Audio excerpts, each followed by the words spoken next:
morning students. In previous part of video we have studied about the factors which should be considered before the calculation of depreciation and some accounting treatment, means the journal entries and the ledger format of assets and depreciation account. Today we going to solve an illustration related to the depreciation. So there is an illustration जो आपकी book में दे रखा है और मैंने इस video के starting में भी आपको शो किया है कि एक company on 1 January A firm bot A machine for 45,000 and paid 3,000 on it's installation and 2,000 for its carriage. Means machinery purchase की है किसी फर्म ने और कॉस्ट क्या है मशीनरी की, अगर हम देखें तो कॉस्ट ऑफ मशीन कितनी हो जाएगी 45,000 में तो उसको परचेज किया गया, 3,000 उसकी इंस्टॉलेशन प्लस 2,000 उसकी कैरेज, यानी टोटल जो कॉस्ट हो गई वो 50,000 रुपीज हो गई। Now life was estimated 10 years, machinery की जो लाइफ थी वो 10 इयर्स की थी and scrap value to be 10,000 और जो स्क्रैप वैल्यू थी आफ्टर 10 इयर्स वो 10,000 एस्टिमेट की गई थी। Find the depreciation and rate of depreciation, यानी आपको डेप्रिसिएशन भी लगाना है और परसेंटेज ऑफ डेप्रिसिएशन भी काउंट करनी है and pass the journal entries and machinery and depreciation account. तो देखिए फर्स्ट ऑफ ऑल हम डेप्रिसिएशन निकालते हैं। डेप्रिसिएशन का फॉर्मूला मैंने आपको कल बताया था, cost of assets minus scrap value और divided by life of assets. देखिए कॉस्ट हमने यहां पर कैलकुलेट कर ली 50,000 माइनस स्क्रैप वैल्यू क्वेश्चन में दे रखी है हमको 10,000 रुपीज और लाइफ है 10 इयर्स जो हमको यहां पर गिवन है। तो ये 50 में से 10 गया, 40,000 divided by 10 that will be 4,000 rupees, यानी उस असेट्स की जो हमारी डेप्रिसिएशन है वो 4,000 रुपीज आएगी। ठीक है, अब रेट का फॉर्मूला क्या होता है वो भी आप देख लीजिए। रेट का फॉर्मूला होता है depreciation multiply by 100 divided by cost of assets, ये फॉर्मूला होता है। देखिए डेप्रिसिएशन हमने कैलकुलेट कर ली 4,000 मल्टीप्लाई बाय 100 और कॉस्ट थी फॉर असेट्स की 50,000।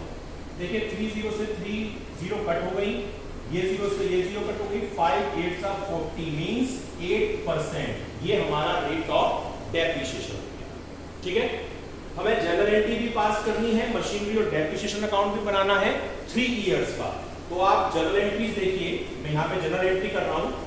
फर्स्ट एंट्री मैंने आपको दिखाई थी purchase of assets, sundry assets account debit to bank. तो देखिए 1 जनवरी और ये जो ईयर था ये है ईयर 2008, 1 जनवरी 2008 आपने क्या खरीदा है मशीनरी, तो एंट्री क्या होगी मशीनरी अकाउंट डेबिट टू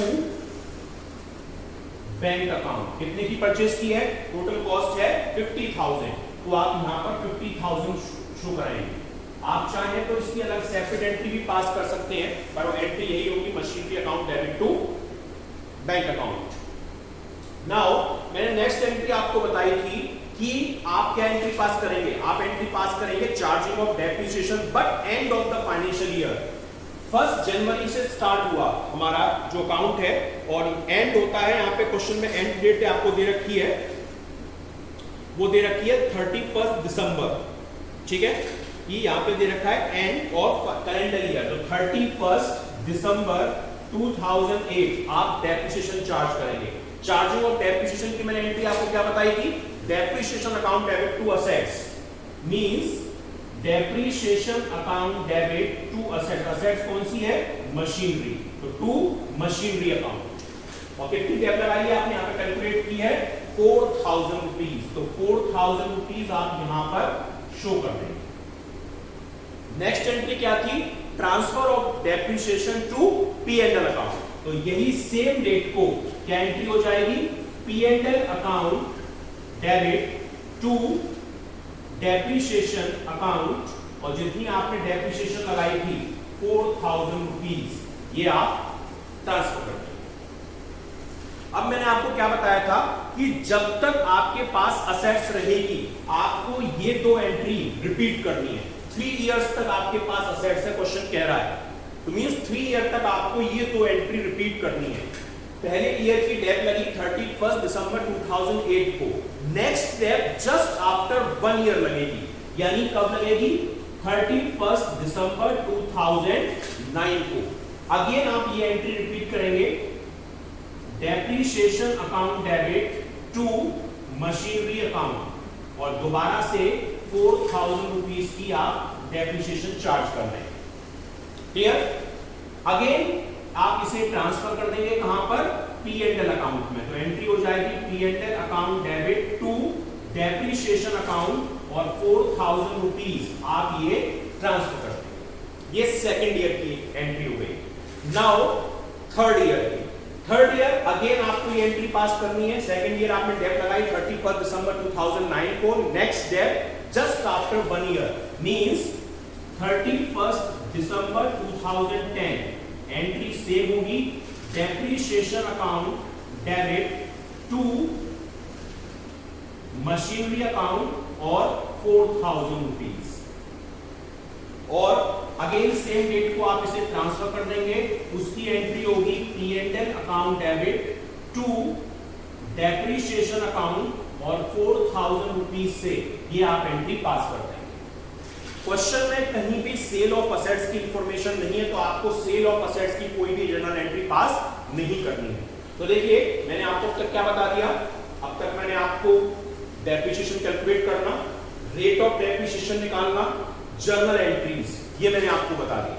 अब क्वेश्चन में कह रहा है कि हमें मशीनरी और डेप्रिसिएशन इन दो लेजर को भी प्रिपेयर करना है।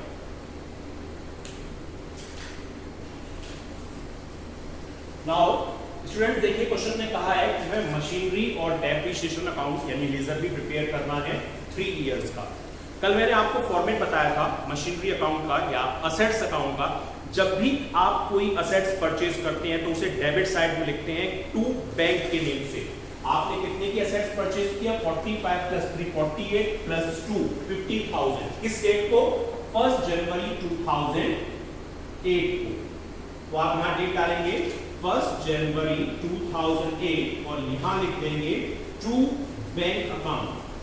दिखा सकते हैं कि 45,000 प्लस 3,000 प्लस 2,000 और टोटल कितने की परचेज की है आपने, 50,000 रुपीज। क्लियर?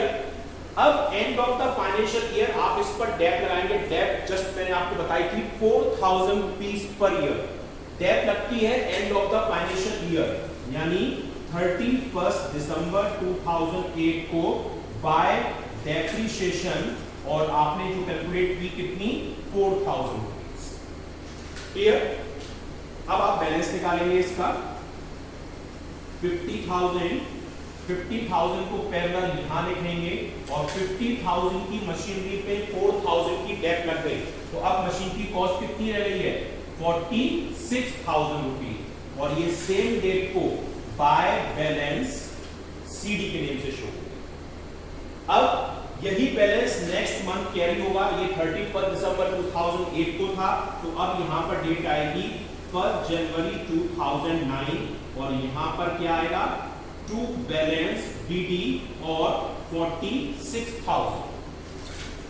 अगेन आप नेक्स्ट ईयर फिर डेट लगाएंगे, किस डेट को, अब आप डेट लगाएंगे 31 दिसंबर 2009 को, तो आप दोबारा से डेट लगा दीजिए बाय डेप्रिसिएशन अकाउंट, और दोबारा से कितनी डेट लगी है, 4,000 रुपीज सेकेंड ईयर।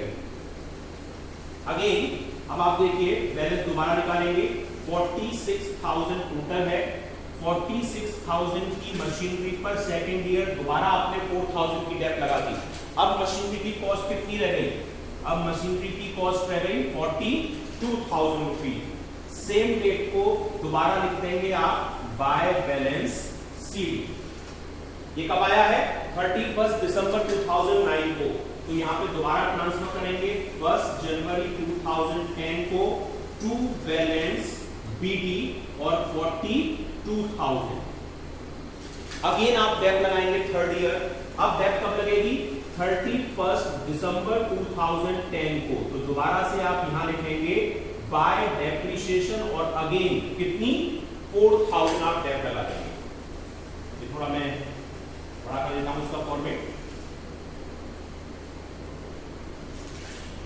अब टोटल लगाइए आप, टोटल हो रहा है इसका 42,000 रुपीज और 42,000 रुपीज में आप दोबारा 4,000 की डेप लगाएंगे तो फाइनल बैलेंस क्या रह जाएगा, फाइनली बैलेंस रह जाएगा 38,000 और सेम डेट को आप इसे क्या लिख देंगे, बाय बैलेंस सीडी। अब चाहे तो आप नेक्स्ट मंथ ट्रांसफर करके 1 जनवरी 2011 को ट्रांसफर करके आप उसे टू बैलेंस सीडी लिख सकते हैं। तो ये फॉर्मेट है हमारा मशीनरी अकाउंट का, ठीक है। 3 ईयर का प्रणाली क्या रहा है, फर्स्ट ईयर, सेकंड ईयर और 3 ईयर, थर्ड ईयर, 3 ईयर का हमने ये प्रिपेयर कर दिया। पहले जितने की मशीन खरीदी टू बैंक के नाम से लिखा, फिर उस पर जितनी फर्स्ट ईयर डेप लगी है 4,000 ये लगा दिया और फिर फाइनली बैलेंस निकाला कि 50 में 4 की डेप लग गई तो मशीन कितने की रह गई, 46 की। अब नेक्स्ट ईयर दोबारा बैलेंस ट्रांसफर कर दिया, नेक्स्ट ईयर फिर डेप लगाया 4,000 का, 46 पे 4 की फिर डेप लग गई तो मशीन रह गई 42,000 रुपीज की।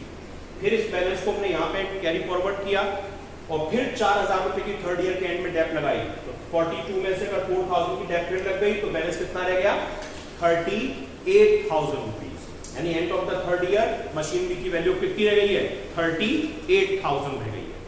अब आपको डेप्रिसिएशन अकाउंट भी प्रिपेयर करने की क्वेश्चन ने कहा है, तो ये मैंने यहाँ पे फॉर्मेट बना रखा है। Morning students, in previous part of video we have studied about the factors which should be considered before the calculation of depreciation and accounting treatment of depreciation. Now in this part of video we are going to solve illustration related to the depreciation. So that is, here is the illustration number 1. On 1st January 2008, a firm bought a machine for 45,000 and spent 3,000 on its installation and 2,000 on its carriage. Means total जो हमारी machinery की cost है वो हमने purchase तो 45,000 में की, लेकिन हमने टोटल 5,000 रुपीज़ इंस्टॉलेशन और उसके परचेज पे खर्च कर दिए तो हमारी कॉस्ट हो गई उस मशीनरी की 50,000। यानी हमने उसे 50,000 में परचेज़ किया। जब हमने परचेज़ किया तो उसकी जो लाइफ निकाली थी वो 10 इयर्स थी और जो उसकी स्क्रैप वैल्यू थी वो 10,000 रुपीज़ की थी। यानी 10 इयर्स के बाद एटलीस्ट वो 10,000 रुपीज़ में सेल हो जाएगी। एक तो हमें डेप्रिसिएशन का अमाउंट निकालना है, रेट ऑफ डेप्रिसिएशन निकालना है और जर्नल एंट्री भी पास करनी है और मशीनरी और डेप्रिसिएशन अकाउंट बनाना है 3 इयर्स के लिए, ठीक है। तो देखिए फर्स्ट ऑफ ऑल तो हम कैलकुलेशन कर लेते हैं कि डेप्रिसिएशन आएगी कितनी। देखिए डेप्रिसिएशन का फॉर्मूला मैंने आपको बताया था वीडियो में, cost of machine minus scrap value upon estimated life of assets. देखिए टोटल जो मशीन की कॉस्ट है 45 + 3 + 2 यानी 50,000 minus scrap value that is 10,000 divide by life that is 10 years. तो 50 - 10 यानी 40,000 डिवाइड बाय अगर 10 करेंगे तो 4,000 रुपीज़ ये हमारी डेप्रिसिएशन का अमाउंट हो जाएगा। नाउ हमें रेट ऑफ डेप्रिसिएशन भी कैलकुलेट करना है, उसका अमाउंट होता है amount of depreciation multiply by 100 divide by cost of assets. तो देखिए डेप्रिसिएशन में निकाली 4,000 rupees into 100 divide by cost थी 50,000 तो यानी 8% ये रेट ऑफ डेप्रिसिएशन हो जाएगा। अब क्वेश्चन कह रहा है कि हमें जर्नल एंट्रीज पास करनी है। तो जर्नल एंट्रीज देखिए फर्स्ट तो होगी आपकी परचेज ऑफ असेट्स, मैंने आपको एंट्री बताई थी, sundry assets account debit to bank. तो 1 जनवरी 2008 को हमने परचेज की है machinery account debit to cash और बैंक कितने की 50,000 रुपीज़ की, क्योंकि आपने 3,000 और 2,000 रुपये इसके इंस्टॉलेशन और कैरेज पे भी पे किए तो ऐड करने के बाद टोटल कॉस्ट होती है 50,000। अब मैंने आपको नेक्स्ट बताया था कि end of the financial year आपको चार्ज करना है डेप्रिसिएशन, उसकी एंट्री थी डेप्रिसिएशन टू असेट्स। तो देखिए अकाउंट क्लोज हो रहे हैं 31 दिसंबर को, तो depreciation account debit to machinery और 4,000 जो हमने ये वैल्यू निकाली थी 4,000 इसके बेसिस पे 4,000 की डेप हो जाएगी। और नेक्स्ट एंट्री सेम डेट को transfer of depreciation to P&L, तो P&L में ट्रांसफर करने की एंट्री P&L टू डेप्रिसिएशन, तो ये एंट्री ये हो रही है P&L account debit to depreciation 4,000 rupees की जो डेप है ये हमने ट्रांसफ़र कर दी कहाँ पर P&L में। अब मैंने आपको बताया था जब तक हमारे पास असेट्स रहेगी ये दो एंट्री हमारी रिपीट होंगी। पहली डेप लगाई थी हमने 31 दिसंबर 2008 को, अब हम लगाएंगे 31 दिसंबर 2009 को। Same entry depreciation account debit to machinery और 4000 रुपीज़, और फिर हम इसी को सेम डेट को ट्रांसफ़र कर देंगे P&L account debit to depreciation 4000 rupees. ठीक है। अब नेक्स्ट ईयर फिर डेप लगाई जाएगी तो यही दो एंट्री फिर रिपीट होंगी। 31 दिसंबर 2010 को depreciation account debit to machinery 4000 rupees, और इसी डेट को P&L account debit to depreciation 4000 rupees. Sale करने की हमें इन्फॉर्मेशन क्वेश्चन में है नहीं तो इसकी हम एंट्री पास करेंगे नहीं, सिंपल केवल 3 साल तक की हमें ये एंट्रीज पास करनी है। नाउ अब हमको प्रिपेयर करना है मशीनरी अकाउंट। फॉर्मेट मैंने आपको बताया था कि जब भी कोई आप मशीनरी परचेज या असेट्स परचेज करते हैं तो डेबिट साइड में टू बैंक के नाम से लिखेंगे। आपने कब परचेज की है? 1 जनवरी 2008 को, तो टू बैंक या टू कैश के नाम से ये तीनों चीज़ों का अमाउंट 45 + 2 + 3 यानी 50,000 की परचेज की है। आप सिंगल टाइम जैसा वीडियो में मैंने शो कराया था, आप टू कैश या टू बैंक के नाम से सिंपल 50,000 रुपीज़ भी आप दिखा सकते हैं। अब आपने कितनी डेप लगाई वो आती है क्रेडिट साइड में बाय डेप्रीशिएशन के नाम से। तो बाय डेप्रीशिएशन पर एंड ऑफ फाइनेंशियल ईयर वाली डेट को यानी 31 दिसंबर 2008 को बाय डेप्रीशिएशन कितनी डेप है? 4000 रुपीज़। अब देखिए कितनी आपने टोटल मशीन परचेज की? 50 की। 50 को आपने यहाँ लिखा जिसमें 4 की डेप लग गई तो बैलेंस कितना बच गया? 46,000। तो 31 दिसंबर को ही बाय बैलेंस CD 46,000 रुपीज़। अब ये अमाउंट नेक्स्ट ईयर की फर्स्ट डेट को यानी 1 जनवरी 2009 को ट्रांसफ़र हो जाएगा टू बैलेंस BD 46,000। अब देखिए इस ईयर आपने फिर डेप लगाई, तो डेप लगाने की एंट्री क्रेडिट साइड में बाय डेप के नाम से, तो 31 दिसंबर को बाय डेप्रीशिएशन 4000 रुपीज़। अब 46,000 बैलेंस था मशीनरी का, ये आपने पैरेलल यहाँ लिखा। अगेन इसमें 4 की डेप लग गई तो बैलेंस कितना बच गया मशीन का? 42,000 रुपीज़। 46 में 4 की डेप लग गई। इसको हम सेम डेट को 31 दिसंबर 2009 को बाय बैलेंस CD के नाम से ट्रांसफ़र कर देंगे। अब यहाँ पर ट्रांसफ़र होके आएगी डेट 1 जनवरी 2010 टू बैलेंस CD और 42,000 रुपीज़। थर्ड ईयर आपने फिर डेप लगाई, पर किस डेट को? 31 दिसंबर 2010 को। तो by depreciation again 4000 rupees. Machine की कॉस्ट 42 थी जो हमने पैरेलल यहाँ लिखी, और 42 में 4000 का डेप लग गया। मशीन की फाइनल कॉस्ट रह गई 3 साल के बाद 38,000। ये आएगा बाय बैलेंस CD के नेम से। क्वेश्चन हमको 3 ईयर्स का ही ये बनाने की कह रहा है, इसलिए हम केवल 3 ईयर का ही बनाएंगे, आगे हमें बनाने की कहा नहीं है। अब हमसे वो डेप्रीशिएशन अकाउंट बनाने की और कह रहा है। देखिए पहली डेप हमने कब लगाई? 31 दिसंबर 2008 को। तो 31 दिसंबर 2008 और बाय ये आएगा टू मशीनरी के नाम से। ठीक है, 31 दिसंबर को 2008 को ये टू मशीनरी के नाम से 4000 रुपीज़ ये आ जाएगा, और बाय P&L 4000 रुपीज़ ये ट्रांसफ़र ऑफ असेट्स की एंट्री हो जाएगी। मैंने आपको बताया था कि to machine by P&L, to machine by P&L यही आपको एंट्री ट्रांसफ़र करनी है। नेक्स्ट ईयर 31 दिसंबर 2009 को भी यही एंट्री, टू मशीन 4000 और बाय P&L 4000।